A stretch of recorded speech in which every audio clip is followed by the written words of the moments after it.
Shalom Bapak Ibu Saudara-saudari yang ada di rumah. Kembali lagi kita bertemu dalam ibadah GSKI Gajah Mada.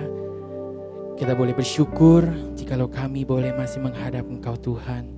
Kami boleh memberi kesempatan ya Tuhan. Terima kasih Bapa untuk segala berkat penyertaan Engkau sepanjang hari yang sudah kami lalui. Itu semua karena Engkau Tuhan. Engkau Allah yang layak kami tinggikan. Engkau Allah yang layak kami puji. Semuanya hanya untuk kemuliaan bagi nama-Mu Tuhan. Hanya di dalam nama-Mu kami buka ibadah ini. Haleluya.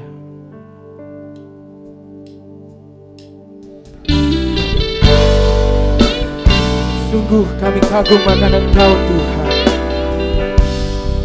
Kasih-Mu tiada taranya bagi kami Tuhan. Haleluya.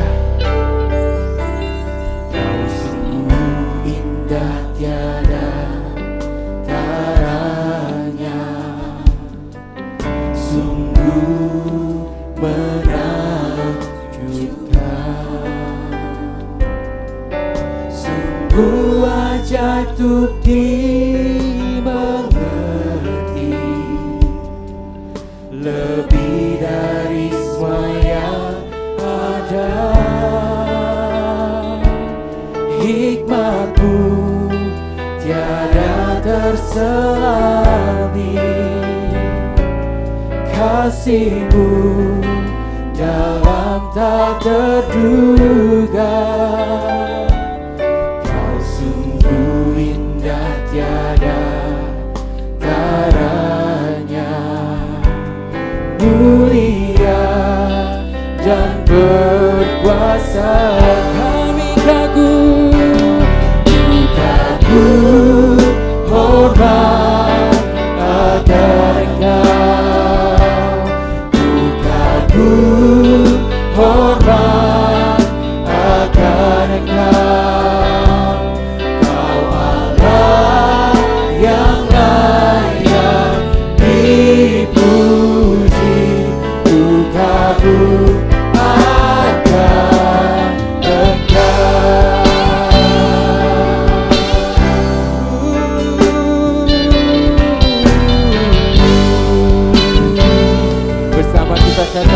Kau sungguh indah, Kau sungguh indah tiada taranya, sungguh menakjubkan, sungguh ajaib untuk dimengerti, lebih dari semua yang ada. Hikmat-Mu tiada terselami, kasih-Mu dalam tak terduga. Kau sungguh indah tiada taranya, mulia dan berkuasa. Kami kagum, hormat akan Engkau. Kagum, hormat akan Engkau. Kau Allah yang layak dipuji. Ku kagum akan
kagum akan Engkau, ku kagum akan Engkau, ku kagum akan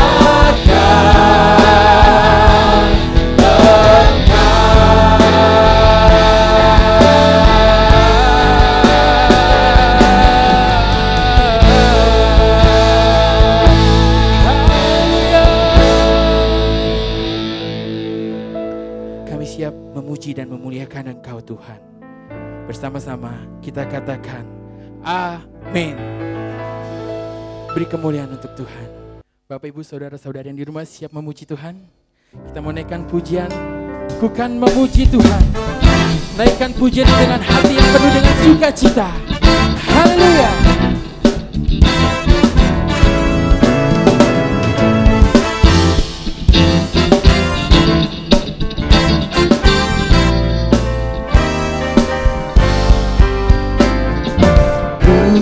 Memuji Tuhan selamanya, mari semua tinggikan Dia, nyanyikan anugerahnya selamanya, mari semua tinggikan Dia. Besarkanlah namanya, pujilah Dia, buat namanya mulia, Dia berkuasa selamanya. Bukan memuji Tuhan selamanya, mari semua tinggikan Dia, nyanyikan anugerahnya selamanya, mari semua tinggikan Dia. Lebih semangat lagi memuji Tuhan.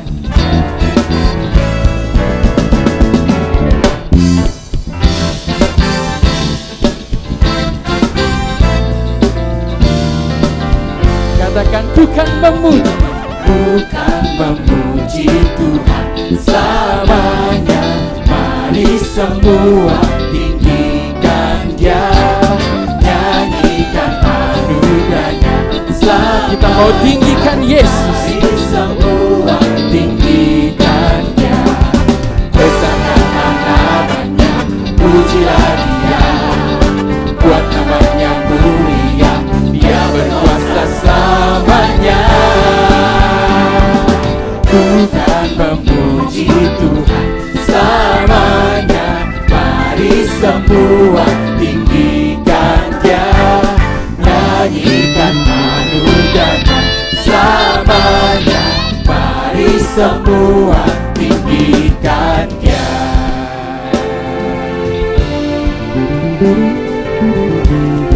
Sungguh besar kasih Tuhan bagi kita semua. Dari yang dapat kami lakukan selain memuji Engkau Tuhan. Haleluya.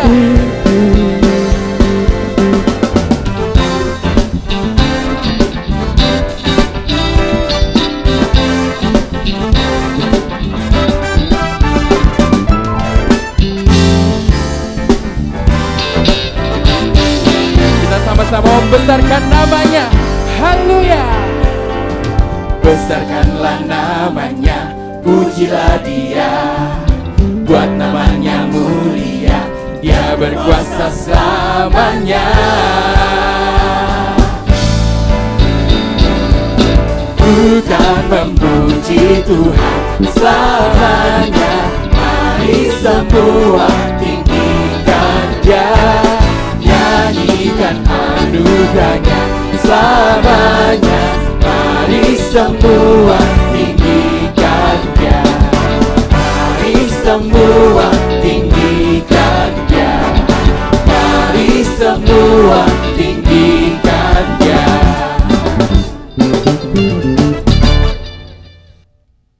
Kita teduhkan hati, gelombang jiwa kita.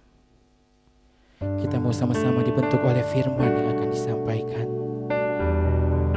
Biar firman ini boleh tumbuh di dalam setiap hati.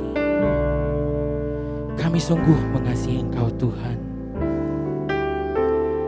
Biar pujian ini tulus dari hati kami.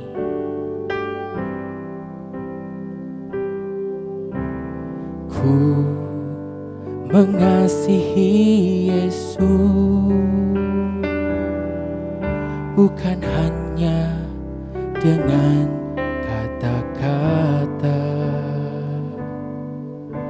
Tak cukup kataku, tak cukup nyanyian mengungkapkan kasih-Ku Tuhan. Ku mengasihi Yesus dengan milik dan segenap hidupku. Walaupun ku tahu takkan mampu bagiku membalas kasih-Mu Tuhan. Tuhanku, Engkau Allahku, aku tercipta hanyalah untuk-Mu. Memuji serta menyembah kepada-Mu, Raja mulia. Lebih tulus bersama-sama kita katakan, ku mengasihi Yesus, bukan hanya dengan kata-kata. Tak cukup kataku, tak cukup nyanyian mengungkapkan kasih-Ku Tuhan. Ku mengasihi Yesus dengan segenap milik kami, dengan milik dan segenap hidupku. Walaupun ku tahu takkan mampu bagi kami Tuhan, mampu bagiku membalas kasih-Mu Tuhan. Tuhanku, Engkau Allahku, aku tercipta hanyalah untuk-Mu. Memuji serta menyembah kepada-Mu, Raja mulia. Tuhanku, Engkau Allahku, aku tercipta hanyalah untuk-Mu. Memuji serta menyembah kepada-Mu, Raja mulia. Kepada-Mu, Raja mulia. Kepada-Mu, Raja mulia.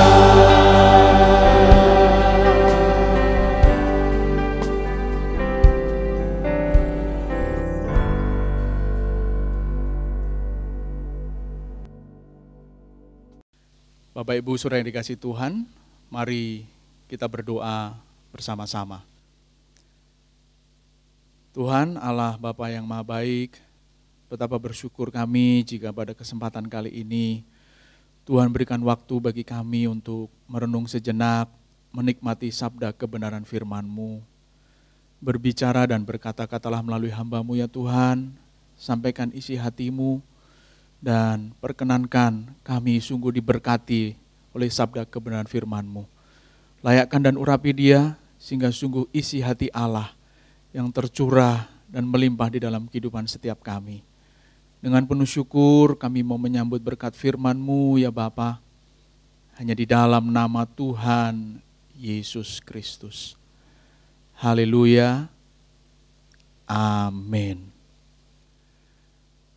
Bapak Ibu Saudara yang dikasihi Tuhan, hari ini kita bersyukur kalau kita masih berkesempatan menikmati kehidupan, menikmati anugerah yang Tuhan berikan di dalam kehidupan kita itu. Dan pada kesempatan kali ini, saya rindu membagikan satu topik kebenaran firman Tuhan yang saya beri tema Against the World. Berseberangan atau berlawanan dengan dunia. Kalau kita memperhatikan seluruh perjalanan dan urut-urutan cerita atau kisah di dalam Alkitab, dari awal kita akan menemukan bahwa sejatinya tidak satu pun dari rencana Tuhan itu dalam tujuan untuk menciptakan permusuhan, kerusakan dan kebencian di antara seluruh unsur yang ada di alam semesta ini. Baik dia makhluk hidup maupun dia benda mati. Tuhan berharap ada sebuah sinergi, kebersamaan, kedamaian, hubungan yang manis di antara semua unsur yang ada di alam semesta ini. Tuhan berharap baik dari dirinya dan juga dari seluruh ciptaan yang ada, yang dia izinkan untuk ada dan berada di alam semesta ini. Termasuk malaikatnya, termasuk tumbuh-tumbuhan, binatang, dan termasuk pula manusia. Tuhan ingin seluruh bagian atau unsur yang saya sebutkan tadi di alam semesta ini saling bersahabat satu dengan yang lain. Punya hubungan yang manis di antara mereka semua. Karena apa? Allah itu baik adanya. Allah itu keindahan adanya. Dia tidak menghendaki dan dia tidak mengingini adanya kerusakan, permusuhan dan kebencian itu tadi. Dan kalau kita perhatikan di dalam Kejadian pasal yang pertama sampai ayat yang ke-31. Setiap kali Allah menciptakan bagian demi bagian yang membentuk isi alam semesta ini. Ada satu frasa sederhana yang menjelaskan betapa dia merindukan ada kebaikan dan keindahan melalui setiap ciptaan yang dia izinkan ada di alam semesta ini. Frasa atau kalimat sederhana itu adalah, Allah melihat semuanya itu baik. Kata baik itu menggunakan kata tov dalam bahasa Ibrani. Yang mungkin diadopsi oleh bahasa Inggris dan juga kita adopsi dalam bahasa Indonesia dengan kata top. Orang Ibrani menyebutkan baik itu dengan tov. Dan biasa mereka juga kalau mengucapkan selamat pagi, selamat siang, selamat malam, akhir atau ujung dari kalimatnya menggunakan kata tov. Karena mereka berharap ada kebaikan. Misalkan selamat pagi mereka mengucapkan boker tov. Pagi yang baik. Lalu kemudian selamat siang, yom tov. Yom itu sama dengan hari sebenarnya. Jadi kalau bicara selamat siang sebenarnya orang Ibrani berharap hari ini baik ya. Karena ketika siang itu semua terang, dianggap semua terlihat, itulah semua kejelasan dari hari itu. Terlihat semua dengan jelas ketika siang hari itu. Semua terlihat jelas ketika siang hari itu. Sehingga mereka berharap hari itu baik dengan mengucapkan Yom Tov. Lalu malam hari mereka mengucapkan Laila Tov. Orang Arab menyebutkan Laila. Dalam bahasa Ibrani, Laila Tov. Laila itu malam, Tov itu baik. Mereka berharap ada kebaikan karena sejak dari awal Tuhan pun merencanakan itu. Tidak satu kali pun dan tidak ada sepenggal pun dari seluruh rencana Allah itu demi kerusakan, demi kebencian, demi permusuhan di antara semua ciptaan yang ada. Termasuk manusia, malaikat, dan Tuhan sendiri. Apalagi Jika hanya sekedar binatang dan tumbuh-tumbuhan yang sebenarnya itu ada di dalam kekuasaan Allah, lalu dimandatkan dan didelegasikan kepada manusia, ada dalam penguasaan manusia. Tuhan berharap semuanya baik. Kejadian 1 ayat 1 sampai 31 tadi saya sudah menjelaskan, itu harapan dan rencana Tuhan bagi seluruh ciptaan dan isi alam semesta. Kebaikan. Bahkan di ayat yang ke-31 dari Kejadian pasal yang pertama itu, Tuhan berkata, sungguh amat baik, bukan hanya bagi manusia sebenarnya ayat itu, tetapi bagi seluruh ciptaan. Ketika Allah menjadikan semuanya, Dia melihat semuanya itu sungguh amat baik. Tov meot.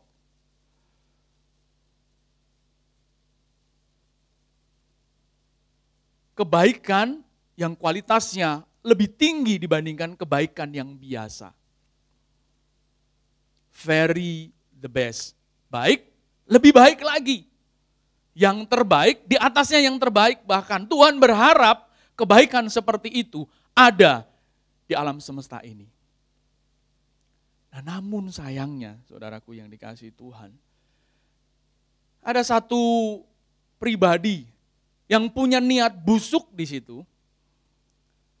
Ada satu unsur dari sekian banyak ciptaan yang Tuhan izinkan berada di alam semesta ini, punya niat jahat. Entah dari mana datangnya, dia tiba-tiba berkeinginan untuk menyaingi Tuhan. Bahkan berkeinginan untuk merebut tahta Tuhan itu. Siapa dia? Dia itu kita tahu, Lucifer. Dia adalah penghulu malaikat. Salah satu panglima dari beberapa panglima yang ada di surga sana. Lucifer inilah sebenarnya salah satu panglima kepercayaan Tuhan untuk menjadi komandan, leader, pemimpin bagi sekian banyak malaikat di surga sana. Dan Lucifer punya niat jahat. Yeskiel pasal yang ke-28. Saya bacakan bagi kita sekalian. Judul dari perikop ini adalah nubuatan melawan Raja Tirus. Tetapi banyak teolog dan kita menyadari ini merupakan sebenarnya nubuatan yang ditujukan bagi si Lucifer, penghulu malaikat yang berniat busuk dan berniat jahat, merusak konstelasi keindahan alam semesta ini. Saya bacakan bagi kita sekalian.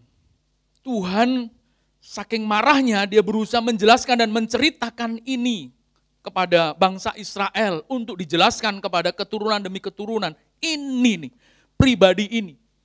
Tirus menjadi figurasi bagi Lucifer. Maka datanglah firman Tuhan kepadaku, hai anak manusia, katakanlah kepada Raja Tirus, beginilah firman Tuhan Allah. Karena engkau menjadi tinggi hati dan berkata, aku adalah Allah. Ya, dari awal, figurasi kesombongan, figurasi kebencian, figurasi kebusukan itu sudah dihembuskan oleh si Lucifer. Karena engkau menjadi tinggi hati dan berkata, aku adalah Allah. Aku duduk di tahta Allah di tengah-tengah lautan. Padahal engkau adalah manusia, bukanlah Allah. Kamu ciptaan, kamu bukan Allah. Walau hatimu menempatkan diri sama dengan Allah. Memang hikmatmu melebihi hikmat Daniel. Dia punya keistimewaan.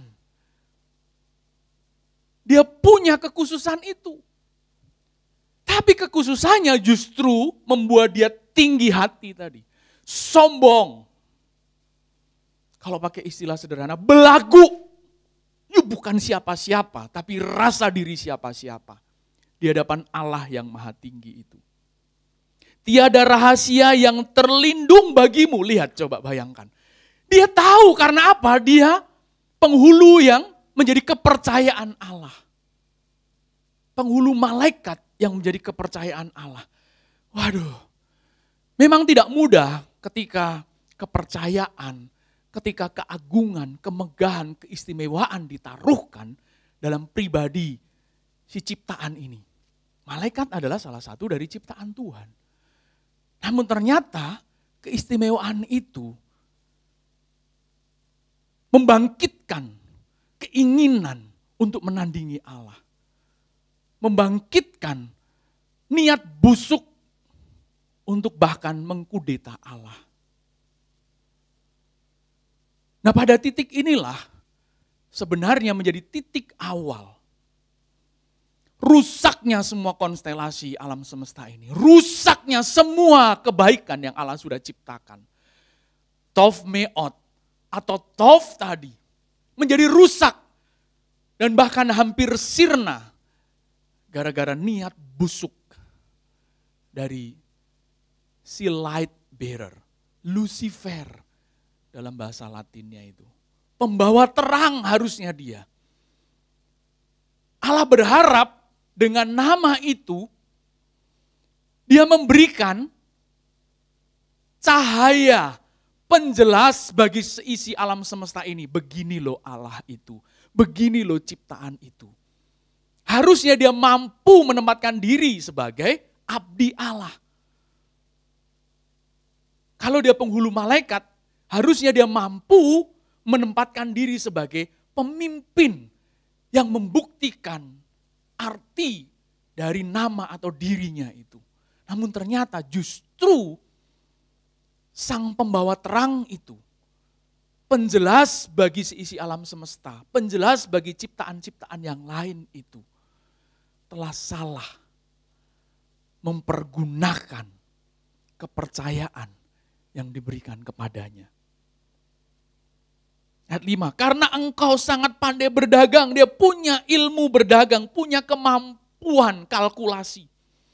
Engkau memperbanyak kekayaanmu, namun sayangnya ini, dan karena itu engkau jadi sombong. Tadi saya sudah jelaskan.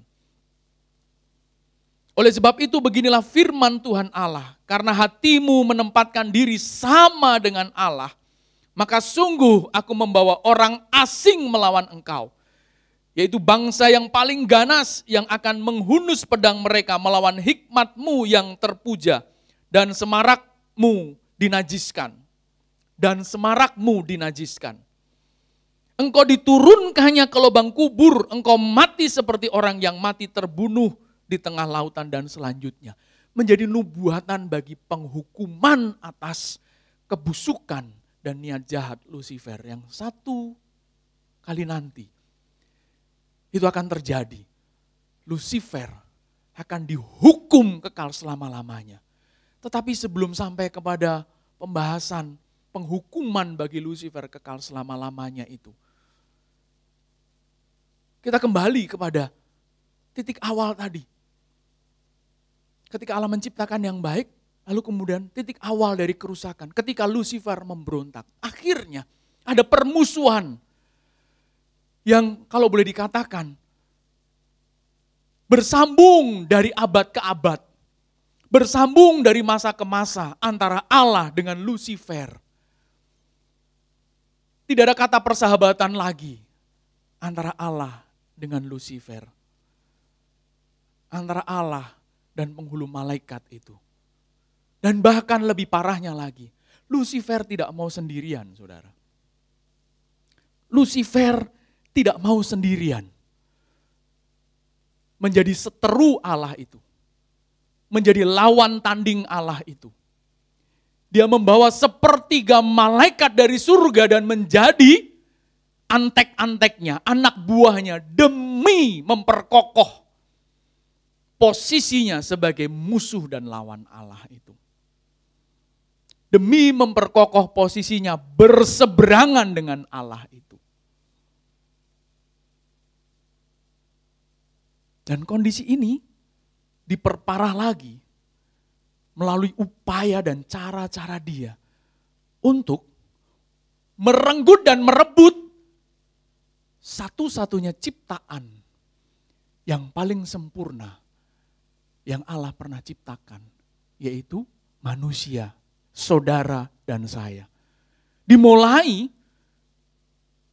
Perebutan itu dari menelikung kebenaran yang dia sampaikan kepada Adam dan Hawa. Dia telikung firman yang harusnya tidak seperti itu, dia telikung, dia simpangkan, dia hembuskan kabar bohong itu, hoax itu kepada Adam dan Hawa.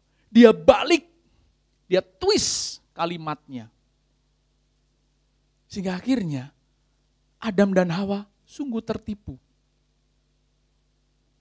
Kejadian pasal yang ketiga. Saya bacakan bagi Bapak Ibu Saudara sekalian. Ini merupakan kisah sedih yang mengawali perseteruan bukan hanya antara Allah dengan Lucifer, tetapi perseteruan baik antara Allah, Lucifer, dan ternyata berikutnya melibatkan juga manusia. Perseteruan antara Allah, Lucifer diperluas menjadi permusuhan antara Allah dan manusia juga. Lihat ini, saya bacakan kisah drama yang menyedihkan ini. Kita perlu menyimaknya sebagai sebuah penyadaran betapa liciknya Lucifer itu. Aduh, karena sebelum manusia ada, dia sudah ada, saudara. Dia dekat dengan Allah dan dia tahu seluk-beluk rencana Allah. Dia tahu bagaimana Allah hendak mengerjakan kehendaknya itu. Namun sayangnya, tahunya dia tentang rencana dan kehendak Allah itu bukan dalam tujuan kebaikan alam semesta ini. Namun justru demi merusak isi alam semesta ini, termasuk manusia. Saya bacakan dari yang pertama. Adapun ular ialah yang paling cerdik dari segala binatang di darat, menjadi simbolisasi dari keunggulan Lucifer itu. Yang dijadikan oleh Tuhan Allah. Ular itu berkata kepada perempuan itu, lihat, tentulah Allah berfirman, padahal tidak begitu. Semua pohon dalam taman ini jangan kamu makan buahnya, bukan. Dia twist. Dia simpangkan kalimat itu. Dia balik, semua pohon dalam taman ini jangan kamu makan buahnya, bukan. Padahal Tuhan tidak berkata demikian. Semua ini boleh kamu makan. Ada kebingungan di situ. Betul nggak ya? Jangan-jangan iya ya. Nah disinilah menyimpang sedikit betapa pentingnya kita belajar sungguh tentang kebenaran firman Tuhan, saudara. Supaya tidak tersimpangkan. Supaya tidak mudah ditwist. Diputar balikkan. Jadi ketika kita belajar itu bukan cuma sekedar dalam rangka memenuhi otak kita supaya pinter, ngerti kalimat per kalimatnya, bukan. Supaya firm pemahaman kita. Kokoh pemahaman kita. Tidak mudah diombang-ambingkan dengan apapun juga. Bukan hanya sekedar angin pengajaran yang sesat, bukan. Tetapi kenikmatan dunia dan lain sebagainya. Nah di sisi ini nampaknya Adam dan Hawa lupa mengupayakan dalam kehidupannya. Dia tidak berusaha kembali merenungkan. Mungkin seperti itu karena buktinya mereka ketika dibalik sedikit mereka sudah bingung. Dan kelicikan Lucifer itu tidak berhenti sampai di situ. Terus dia lanjutkan dialognya. Ketika dia membalikkan itu, padahal Allah mengizinkan semua dimakan. Tetapi ada satu yang tidak boleh dimakan, yaitu buah pengetahuan yang baik dan yang jahat. Hanya itu. Jadi ketika diberikan peluang untuk memahaminya dengan cara berbeda, hati-hati. Kita harus cerdas dan secerdik si ular itu. Walaupun syukurnya Tuhan mengingatkan, harus kita miliki ketulusan seperti merpati. Supaya ketika kita tahu, ya, secerdik itu kita tahu, kita tidak licik. Kita tulus tetap mengarahkan setiap pemahaman, pengetahuan tentang firman itu demi kebaikan diri kita, orang lain, dan seisi alam semesta ini. Kebenaran harusnya membawa kemaslahatan bagi alam semesta, kedamaian bagi seisi alam semesta ini.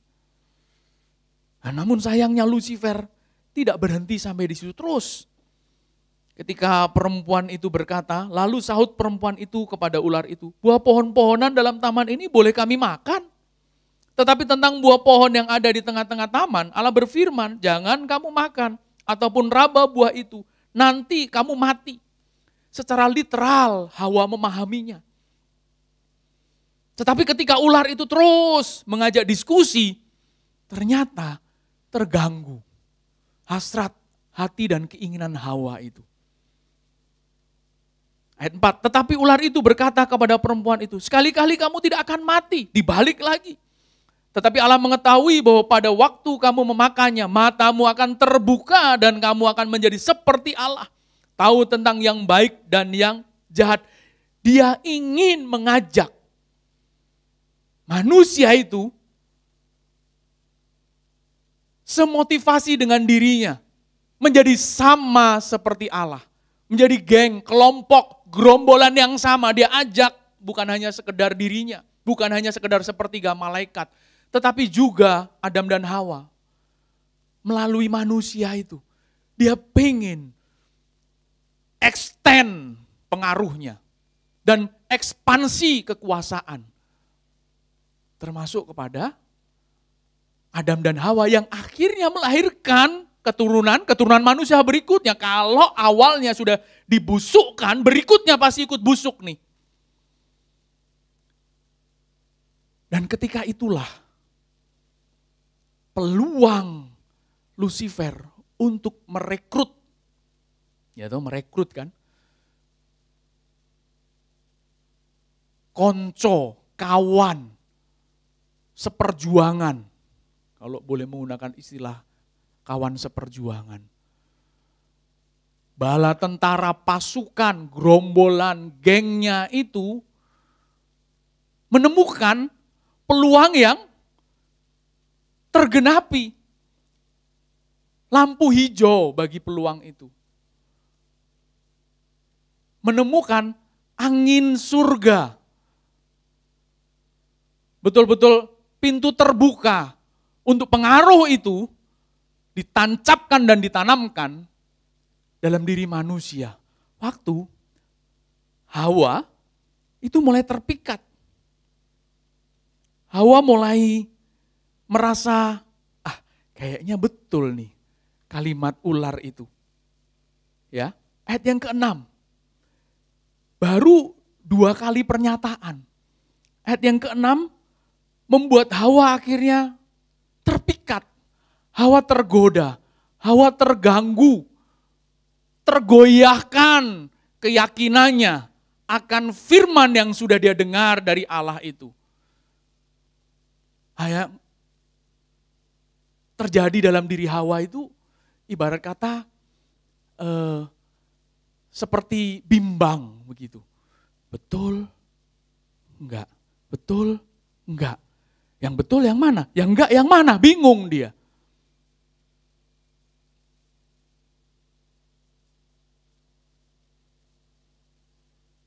Akhirnya ayat yang ke-6, perempuan itu melihat bahwa buah pohon itu baik untuk dimakan dan sedap kelihatannya.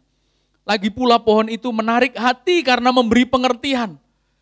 Inilah pentingnya tadi, menggali, belajar kebenaran firman Tuhan.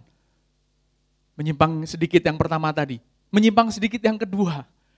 Belajar itu bukan hanya menghafal, belajar itu bukan hanya sekedar tahu ayatnya, tapi betul menggali sampai kedalaman maknanya. Bukan cuma hafal ayat atau kalimatnya, penting sekali di situ. Karena kalau hanya menghafal, anak TK, anak SD bisa lebih hafal dibanding kita. Bisa hafal di luar kepala tanpa lagi diingat-ingat, mulut sudah langsung mengucapkan setiap ayat yang diminta dihafalkan itu. Tapi apakah mereka betul-betul mengerti makna dari ayat yang dihafalkan? Belum tentu. Walaupun ada anak-anak yang ternyata juga bisa mampu memaknai, nah betapa kalah kita dengan anak-anak SD, anak-anak TK atau anak-anak kecil yang bukan hanya sekedar bisa menghafal. Dia hafal bagaimana hormat kepada orang tua, dia betul belajar untuk tunduk, nurut apa kata orang tua, iya ma, iya pa. Dalam kesederhanaannya, nah apalagi kita, manusia-manusia dewasa. Ini menyimpang sedikit pun dalam yang saya harapkan. Makna yang ditangkap oleh Bapak Ibu Saudara sekalian. Nah, Adam dan Hawa kala itu dimulai dengan Hawa ternyata tidak sedalam yang diharapkan. Dia hanya hafal, dia hanya mengerti, tapi dia tidak memahami sedalam apa makna dari kalimat yang diucapkan oleh Tuhan itu. Bahwa ketika memetik dan memakan, mati di situ bukan hanya sekedar masalah mati fisik dan jasmaninya, tapi terpisah dan berlawanan dengan Tuhan. Pada titik inilah akhirnya manusia sudah tidak lagi menjadi sahabat Tuhan. Tidak lagi menjadi satu klan, satu kelompok dengan Tuhan. Tetapi sudah menjadi pribadi yang berseteru, berlawanan dan berseberangan dengan Tuhan. Against the Lord. Melawan Tuhan. Karena dia sudah menyambut tawaran busuk dari si Lucifer itu. Menjadi kelompok dan bagiannya, menjadi klannya Lucifer. Dan sedih itu hati Tuhan, saudara, sungguh. Tuhan luka kalau boleh dibahasakan. Aduh, aku berharap lewat ciptaan yang satu ini, alam semesta aku percayakan dan bisa dikelola dengan baik. Demi kemaslahatan seisi alam semesta, namun sayangnya justru hari ini dia berseteru dengan aku. Mengambil posisi menjadi lawanku, berlawanan dan berseberangan dengan diriku. Itu keterlukaan yang menyedihkan hati Tuhan. Aduh, rasanya kalau boleh diistilahkan sia-sia. Kejadian 1 ayat 1 sampai 31 tadi. Dari hari pertama Tuhan siapkan semuanya, hari pertama Tuhan siapkan terang. Ya toh, kedua cakrawala terus berlanjut.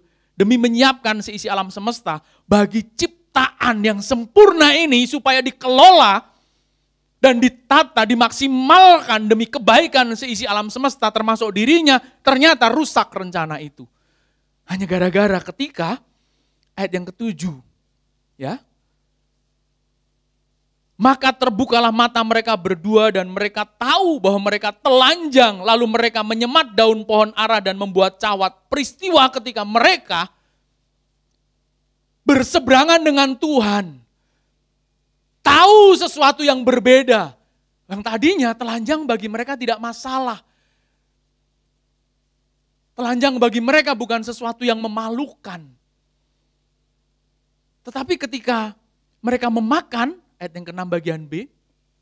Lalu ia mengambil dari buahnya dan dimakannya dan diberikannya juga kepada suaminya yang bersama-sama dengan dia. Dan suaminya pun memakannya. Ketika mereka memakan itu, mereka melihat sebuah kenyataan. Bahwa pengetahuan yang baik dan yang jahat itu belum siap mereka terima. Belum siap mereka fahami secara benar. Mereka melihat ini telanjang, buruk ini. Jelek ini, susah ini. Dan saat itulah motivasi mereka menjadi menyimpang. Ketika melihat ketelanjangan, menjadi sesuatu yang menajiskan. Dan bahkan memicu peluang dosa berikutnya. Ketelanjangan yang akhirnya terlihat dosa mewakili peluang-peluang berikutnya yang membuat manusia menjadi semakin menyimpang dan semakin berseberangan dengan Tuhan.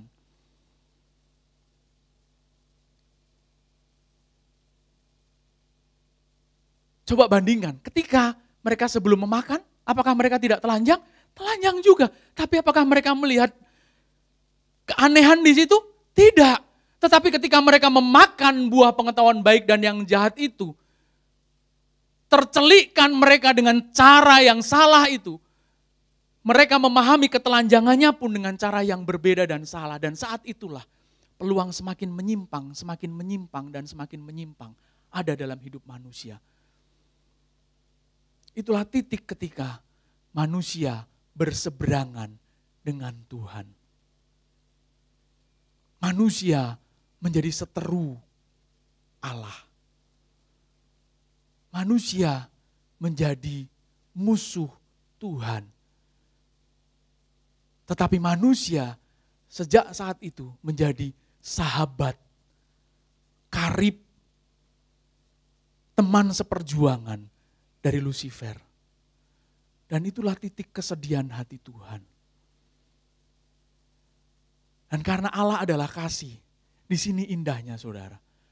Allah yang penuh kasih itu, dia tidak menghentikan kebaikannya bagi semua ciptaan. Tidak menghentikan kebaikannya bagi seisi alam semesta, dimulai dengan kebaikan dan kasihnya kepada ciptaan yang sempurna itu. Karena dari sinilah awal pemulihan dan kebaikan seluruh ciptaan yang lainnya. Kalau pada proses penciptaan, alam semesta yang dimulai dengan persiapan seluruh infrastrukturnya, begitu. Dengan kata lain, seluruh template-nya disiapkan dulu baru manusia disiapkan. Namun setelah manusia jatuh dalam dosa yang diurusi oleh Tuhan, manusianya dulu. Tuhan mau membereskan pribadi yang disebut ciptaan yang sempurna, yaitu manusia itu. Supaya yang lainnya pun akan beres. Karena yang ini akan bisa dengan sendirinya tertata, terkelola, mengikuti kebaikan manusia jika si manusianya baik. Itulah sebabnya Kejadian pasal yang ketiga ayat yang ke-15. Tuhan menyampaikan firman ini bagi manusia. Aku akan mengadakan permusuhan antara engkau dan perempuan ini, antara keturunanmu dan keturunannya. Keturunannya akan meremukkan kepalamu dan engkau akan meremukkan tumitnya. Induk janji. Proto-evangelium dalam bahasa Latinnya. Ini menjadi titik awal Allah ingin memulihkan kembali keberadaan manusia sebagai tokoh kunci bagi perbaikan kembali seisi alam semesta ini yang sudah dirusak oleh niat busuk Lucifer, si ular tua itu. Kalau tadinya dimulai dengan persiapan infrastruktur, karena infrastrukturnya sudah siap, seisi alam semesta ini sudah ada, manusianya yang rusak, Allah memfokuskan perbaikannya kepada manusia terlebih dahulu. Jika manusianya diperbaiki, maka dunia ini pun bisa diperbaiki. Sehingga Kejadian pasal yang ketiga ayat yang ke-15, Tuhan beritakan sebagai kabar baik yang pertama. Aku akan mengadakan permusuhan antara engkau dan perempuan ini. Antara keturunanmu, keturunan ular itu, dan keturunannya. Inilah janji akan hadirnya dan lahirnya Sang Mesias itu. Demi menyelamatkan kembali manusia. Merebut kembali manusia dari tangan si iblis itu. Membuat manusia kembali berseberangan dengan kuasa kegelapan.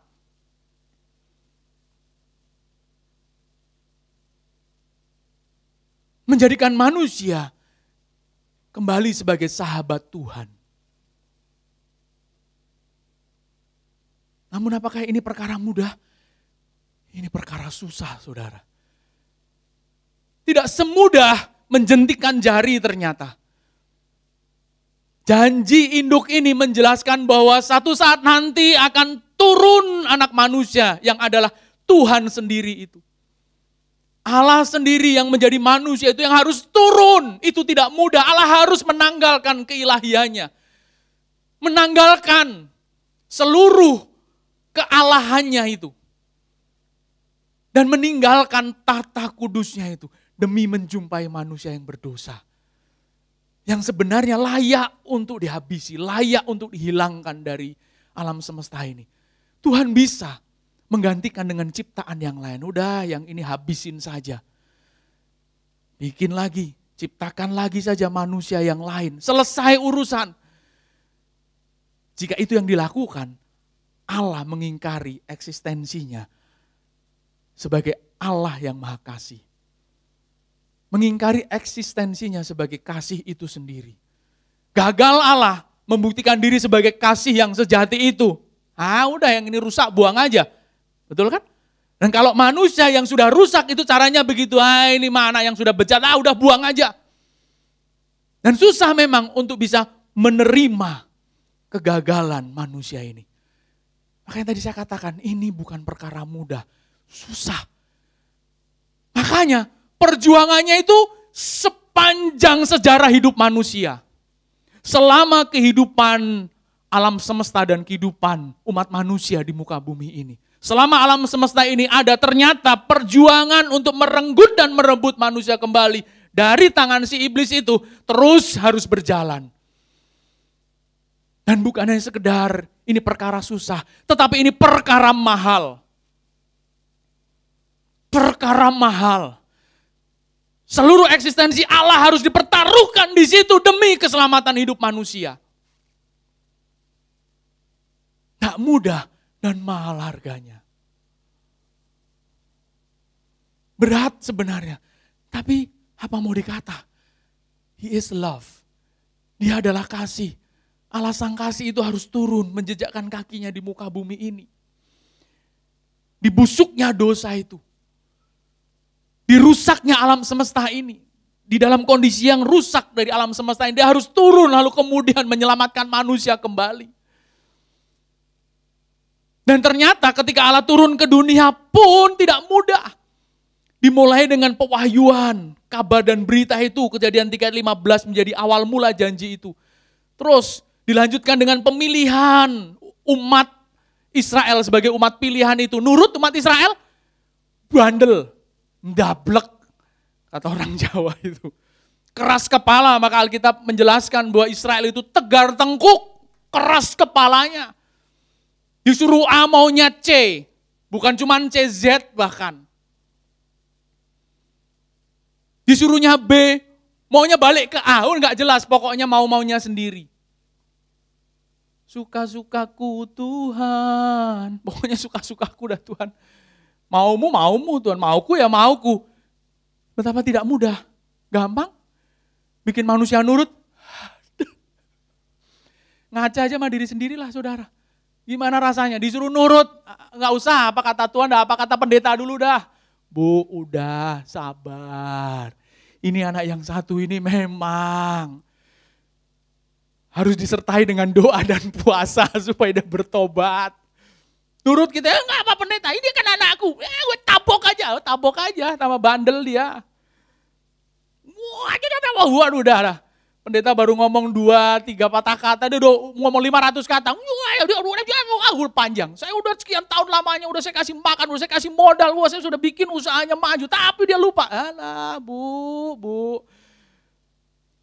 Dia mau ditabok sekalipun, kalau memang dia belum bertobat, dia gak akan bertobat. Tapi mari sabar. Mulai dulu, disuruh sabar, baru sabar loh. Belum ayo bu dengan tulus, datengin dia lagi. Itu baru beberapa nasihat, belum yang lain. Dan sama ketika Allah berusaha menjelaskan itu kepada umat Israel, betapa susah, betapa berat. Dan inilah upaya manusia, upaya Tuhan untuk merenggut kembali manusia dari jerat iblis, jerat kuasa dosa.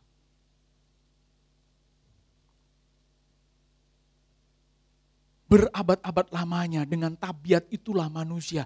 Ternyata ketika Israel dipilih, tegar tengkuk hanya beberapa saja yang mau bertobat. Yang 20 tahun ke atas habis di padang gurun. Habis tak tersisa. 20 tahun ke bawah yang Tuhan sisakan. 20 tahun itu mewakili satu generasi.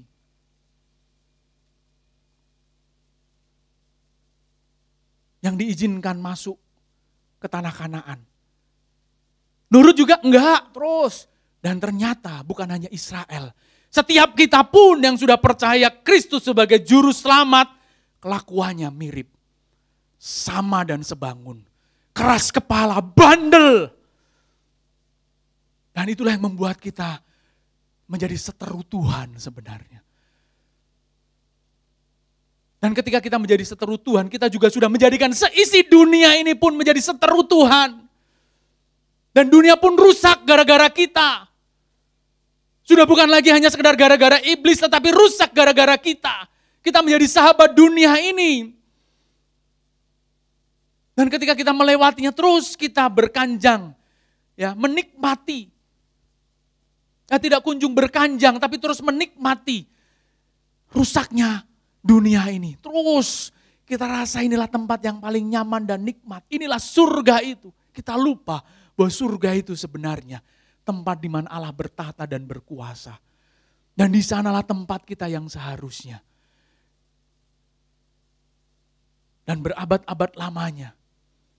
Entah sudah berapa lama umur bumi ini sebenarnya. Ada yang berkata menurut penelitian, bumi ini berumur mungkin 5 miliar tahun usianya. Ada yang berkata 2 miliar tahun. Intinya lama sekali. Sudah selama itu bumi atau dunia ini rusak oleh kelakuan Lucifer dan kelakuan manusia. Dan bagi setiap kita yang memang ingin menjadikan dunia ini surga, maka kita akan menjadi sahabat bagi dunia ini.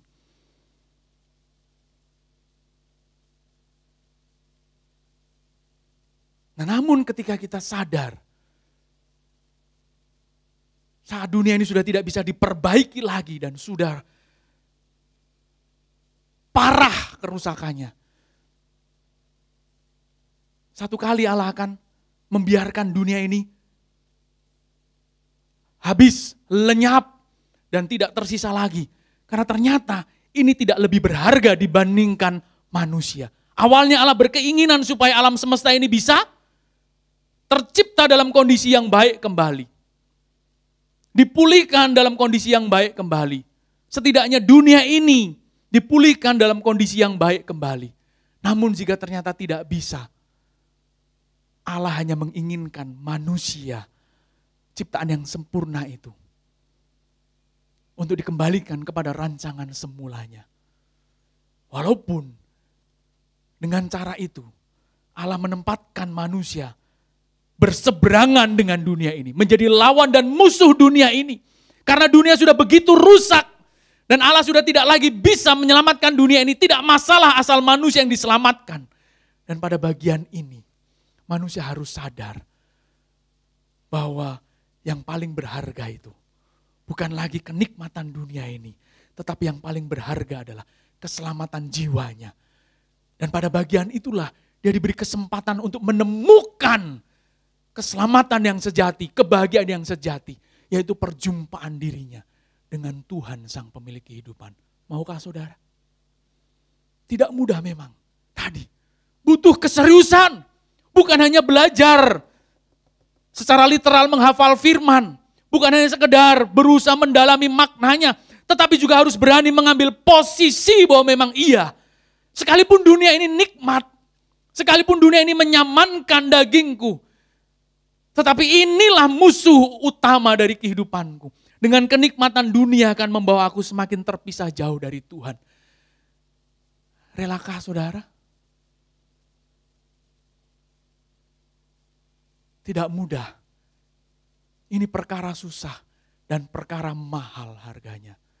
Tidak mudah karena daging kita sudah terlanjur terikat dengan kenikmatan dan kenyamanan dunia.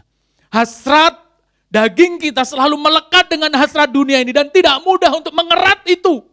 Memangkas itu, melepaskan ikatan itu tidak mudah. Butuh keseriusan, butuh perjuangan dan semahal kehidupanmu. Itulah sebabnya, semahal itu pula Allah mengerjakannya, yaitu semahal kehidupannya. Dia relakan nyawanya, dia relakan dirinya mati tergantung di atas kayu salib. Menjadi tanda, semahal itulah harga yang harus dibayar. Semahal itulah harga yang harus dibayar. Demi merenggut dan merebut kembali, menyelamatkan kembali manusia dari kesesatan kuasa kegelapan. Keputusan ada di tangan Bapak Ibu Saudara sekalian. Adakah kita mau menyambut uluran tangan kasih Tuhan yang menyelamatkan hidup kita? Atau kita mengabaikan? Silakan. Sama seperti Allah memberikan kebebasan kepada Adam dan Hawa. Liberum arbitrium. Kehendak bebas itu Kita pun diberikan anugerah kehendak bebas. Mau menolak atau menerimanya, terserah saudara. Tetapi jika saudara tahu yang baik bagi hidup saudara, mari kita pilih uluran tangan kuasa Tuhan dan sambut uluran tangan kuasa dan berkata, ampuni aku mau bertobat. Aku mau tanggalkan kenikmatan dunia. Aku mau kerat ikatan dosa ini dan aku mau kembali kepadamu. Selamatkan aku Tuhan. Dan aku sambut uluran tangan keselamatanmu.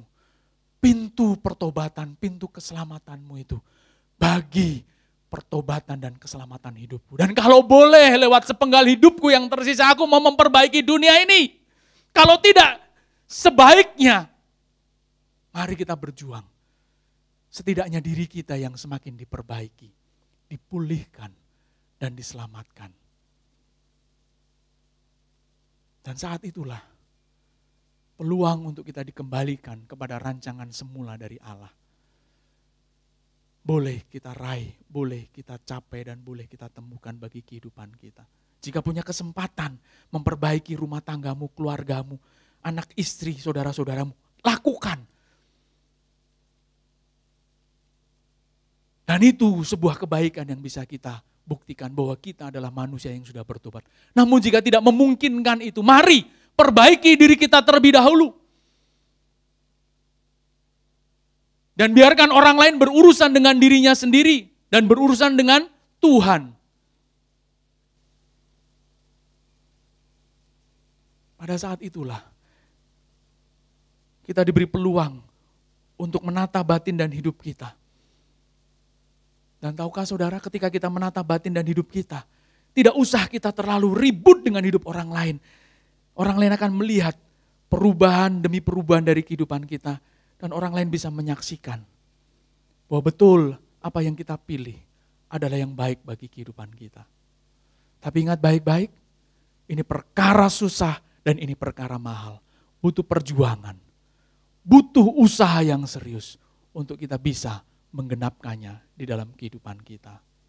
Selamat berjuang, Tuhan Yesus memberkati. Amin buat firman Tuhan. Saya jemput kita bangkit berdiri bersama-sama. Dan mari kita berdoa.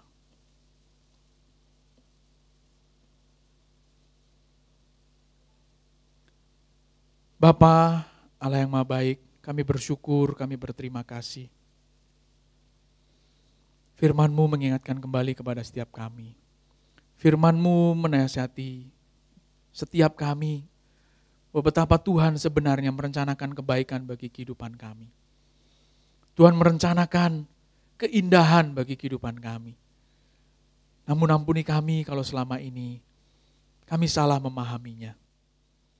Dan kami sadar Tuhan, bukan lagi sekedar salah Lucifer, iblis si ular tua itu. Bukan lagi sekedar salah Adam dan Hawa.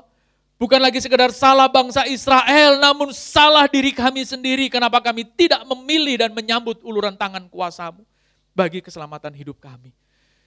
Dan kalau saat ini Tuhan mengingatkan kembali kepada setiap kami mau bertobat dan kami mau sadar.